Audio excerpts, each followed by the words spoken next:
యేసు ప్రభు అన్నీ ఒక క్రమబద్ధములో ఒక పద్ధతి ప్రకారము జరిపించినట్లుగా మనము గమనించగలము.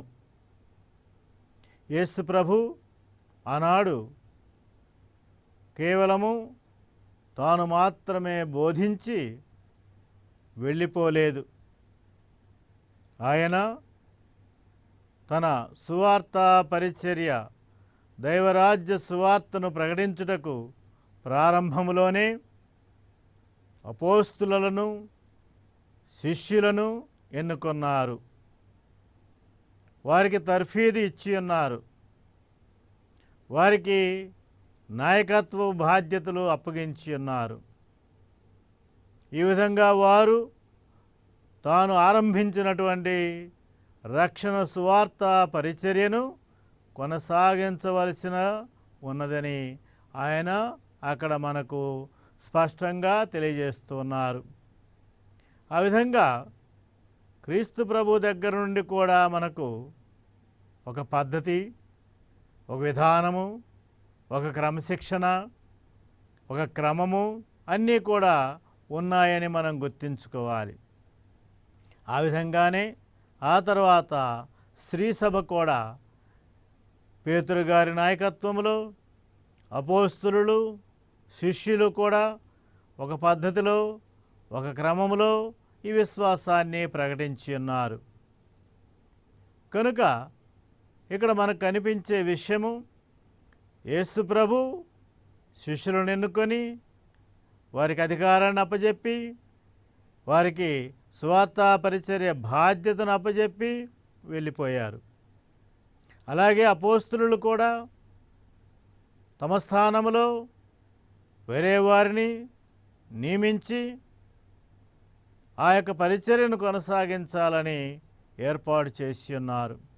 ఆ విధంగా మనం చూసినప్పుడు స్త్రీ సభలో ఈ యొక్క ఆచార్యపీఠము లేక నాయకత్వము లేక అధికారము ఉన్నదని మనకు అర్థమవుతుంది. కనుక ఇక్కడ స్త్రీ సభ అనేటటువంటిది ఎవరు వారి వారి ఇష్టం వచ్చినట్లు ఎవరంతట వారు ఎవరి ప్రకారం వారు ఎవరికి తోచింది వారు ఎవరికి నచ్చింది వారు చేయటానికి లేదనే విషయము మనకు ఆరంభము నుండి కూడా అర్థమవుతుంది. కనుక అలనాడు క్రీస్తు ప్రభు దగ్గర నుండి అపోస్తుల దగ్గర నుండి మనకొక క్రమం ఉన్నది, ఒక పద్ధతి ఉన్నది, ఒక విధానం ఉన్నది. కనుక స్త్రీ సభలో ప్రజలను నడిపించడానికి, ప్రజలకు బోధించడానికి బోధకులను, నాయకులను, కాపరులను ఎంపిక చేసి ఉన్నారు, వారు నియమించి ఉన్నారు. కనుక స్త్రీ సభలో మనకు నాయకత్వం ఉంది. దానినే మనము అధిష్టానం అనవచ్చు, లేక ఆచార్యపీఠం అనవచ్చు, హైరార్కీ అన్నారు ఇంగ్లీష్లో. అయితే ఇక్కడ ఒక విషయాన్ని మనం ఎప్పుడు కూడా గుర్తుంచుకోవాలి. స్త్రీ సభలో వీరు నాయకులు, బోధకులు, వారు మనం నడిపించవలసిన వారు. పునీత్ అగస్తిన్ గారు చెప్పినట్లుగా, నేను మీతో క్రైస్తవుడను, మీ కొరకు పీఠాధిపతిని అని. కనుక ఈ విధంగా అక్కడ అగస్టిన్ గారు చాలా చక్కగా ఈ యొక్క నాయకులకు లేక అధిపతులకు ప్రజలకు మధ్య ఉండవలసినటువంటి సంబంధ బాంధవ్యాన్ని చక్కగా వర్ణించి ఉన్నారు. కనుక బోధించేవారు బోధించినంత మాత్రాన వారు వేరు కాదు, వారు కూడా స్త్రీ సభ సభ్యులే, దేవుని ప్రజలే.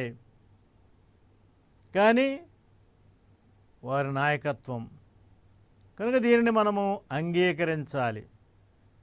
మనందరికీ తెలుసు, కాపరు లేని గొర్రెలు ఏ విధంగా చెదిరిపోతాయో, అదేవిధంగా ఈనాడు నాయకత్వం లేని క్రైస్తవులు ఏ విధంగా చెదిరిపోయి ఉన్నారో, ఏ విధంగా ఎవరికి తోచింది వారు చేస్తూ ఉన్నారో మనం అందరము చూస్తూనే ఉన్నాము.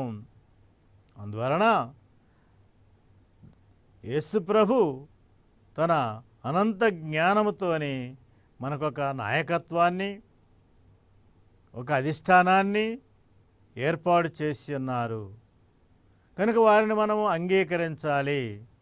అంటే ఇక్కడ మనకు అటు నాయకులకు ప్రజలకు మధ్య చక్కని సమన్వయం ఉండాలి, ఐక్యత ఉండాలి, పరస్పర విశ్వాసం ఉండాలి, పరస్పరము నమ్మకం ఉండాలి, పరస్పరము సహకారం ఉండాలి. ఇది బాధ్యతే కానీ ప్రభు చెప్పినట్లుగా అధికారము కాదు, అంటే సేవ.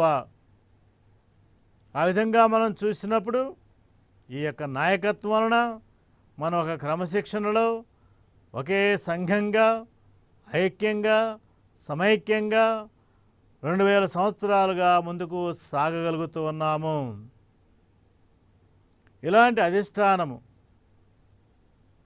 ఇలాంటి గురుపీఠము మనకు అటు పరిశుద్ధ గ్రంథాన్ని, ఇటు సాంప్రదాయాన్ని వివరించే అధికారం కలిగి ఉన్నది.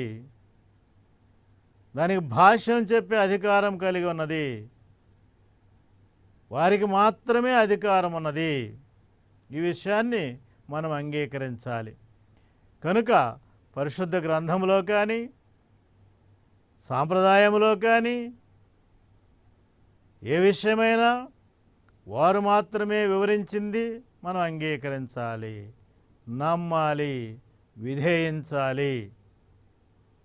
అయితే ఈ ఆచార్యపీఠము ఎలా పనిచేస్తుంది? ఎవరికి వారు కాదు.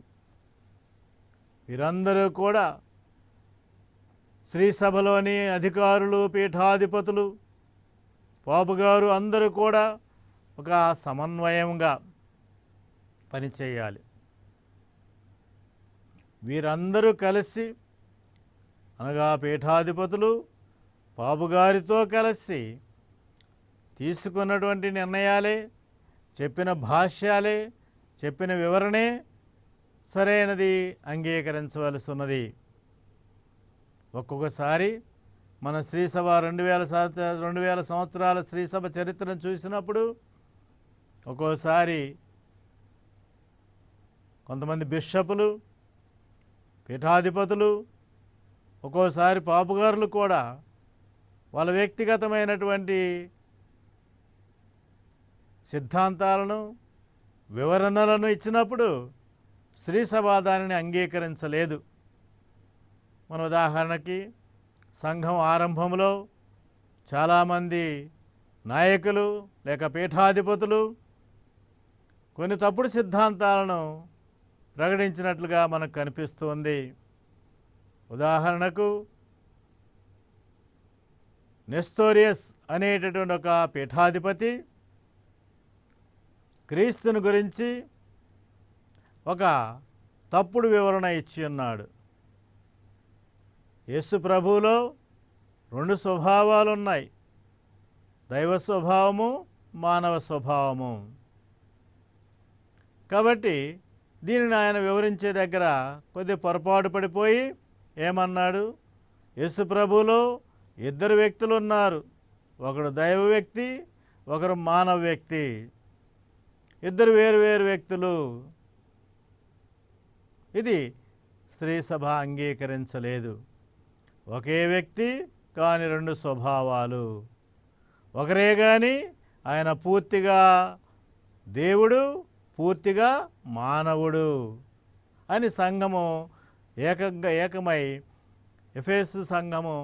ఎఫెసు నగరంలో సమావేశమై అందరూ కలిసి ఈ సిద్ధాంతాన్ని వమ్ము చేశారు. అది కాదని చెప్పి ఉన్నారు. ఈ విధంగా ఒక్కోసారి వ్యక్తిగతంగా కొంతమంది నాయకులు లేక కాపరులు లేక బోధకులు, పీఠాధిపతులు ఇలాంటి పొరపాటు పనులు చేస్తున్నప్పటికీ శ్రీసభ అలాంటి వాటిని ఐకమత్యముతో పాపుగారితో ఏకమై అందరూ కలిసి శ్రీసభను కాపాడుతూ ఆ విధంగా స్త్రీ సభలో సరైన వివరణలు ఇస్తూ వెళుతూ ఉన్నారు. కనుక ఆ విధంగా అందరూ కలిసి చేసిన వివరణయే సరైనటువంటి వివరణ. ఇది కూడా మనము గుర్తించాలి. ఈ సత్యోపదేశ విషయంలో ఎవరికైనా ఏమైనా అనుమానాలున్నా లేక ఏమైనా వివరణ కోరుకున్నా నాకు వ్యక్తిగతంగా కానీ లేక దివ్యవాణి ద్వారా కానీ మీరు సంప్రదించవచ్చును. మన దివ్యవాణి కార్యక్రమాలను వీక్షిస్తూనే ఉండండి.